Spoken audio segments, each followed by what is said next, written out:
Good morning student, class 4th, subject Hindi, revision number 3। पिछली class में हमने शब्दार्थ और लघु उत्तरीय प्रश्न का रिवीजन किया था। आज हम दीर्घ उत्तरीय प्रश्न का रिवीजन करेंगे। प्रश्न संख्या 1, धरती को स्वर्ग बनाने का वरदान कौन मांग रहा है और क्यों? धरती को स्वर्ग बनाने का वरदान कौन मांग रहा है और क्यों? उत्तर है, धरती को स्वर्ग बनाने का वरदान नन्हा पथिक मांग रहा है, क्योंकि वह मानव व प्राणी मात्र को सुखी बनाने के लिए धरती को स्वर्ग बनाने का वरदान मांग रहा है। वापस, धरती को स्वर्ग बनाने का वरदान नन्हा पथिक मांग रहा है। धरती को स्वर्ग बनाने का वरदान जो है नन्हा पथिक मांग रहा है, क्योंकि वह मानव यानी सभी मनुष्य जाति व प्राणी सभी जीव जंतुओं को इस संसार में सुखी बनाने के लिए धरती को स्वर्ग बनाने का वरदान मांग रहा है। ओके, नेक्स्ट प्रश्न संख्या 2, पथ मेला आलोकित कर दो का क्या अभिप्राय है? पथ मेरा आलोकित कर दो का अभिप्राय क्या है? उत्तर, पथ मेरा आलोकित कर दो का अभिप्राय है, नन्हा पथिक ईश्वर से कामना कर रहा है कि मेरे रास्ते में आने वाली कठिनाइयों को दूर करके उसे प्रकाशित कर दो।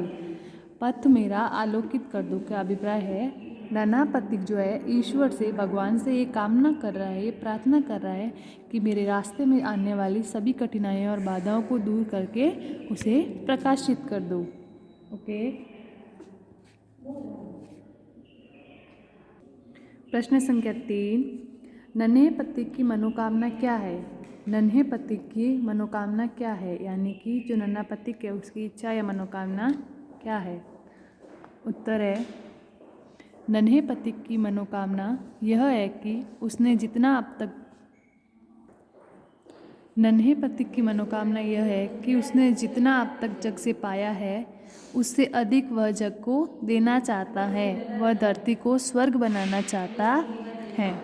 नन्हे पथिक की मनोकामना है कि अब तक उसने जग से जितना पाया है उससे भी अधिक वह जग को देना चाहता है और वह धरती को सुखी और सभी मनुष्य को सुखी बना के धरती को स्वर्ग बनाना चाहता है। अब प्रश्न संख्या 4, कवि किसको आलोकित करने की बात कर रहा है? इस कविता में कवि किसको आलोकित करने की बात कर रहा है? तो कवि अपने पथ को आलोकित करने की बात कर रहा है। कवि किसको आलोकित करने की बात कर रहा है? अपने पथ को। वह ईश्वर से अपने मार्ग में आने वाली बाधाओं और कठिनाइयों को दूर करने की बात कर रहा है। वह ईश्वर से कामना कर रहा है कि मेरे मार्ग में आने वाली सभी बाधाओं और कठिनाइयों को दूर कर दो और मेरा मार्ग जो है वो प्रकाशित कर दो।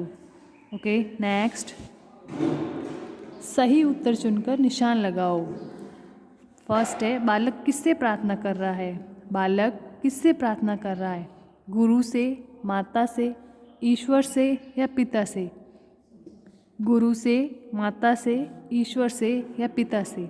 इस कविता में बालक जो है ईश्वर से प्रार्थना कर रहा है, तो सही उत्तर है ईश्वर से। नेक्स्ट, बालक क्या वरदान मांग रहा है? बालक क्या वरदान मांग रहा है? तो फर्स्ट है, धरती को स्वर्ग बनाने का, धन प्राप्त करने का, उड़ना सीखने का या उपयुक्त तीनों, या फिर ये तीनों। वापस, धरती को स्वर्ग बनाने का, धन प्राप्त करने का, उड़ना सीखने का या उपयुक्त तीनों। तो बालक धरती को स्वर्ग बनाने का वरदान मांग रहा है। सही उत्तर है धरती को स्वर्ग बनाने का। Okay, this is a revision work. Thank you.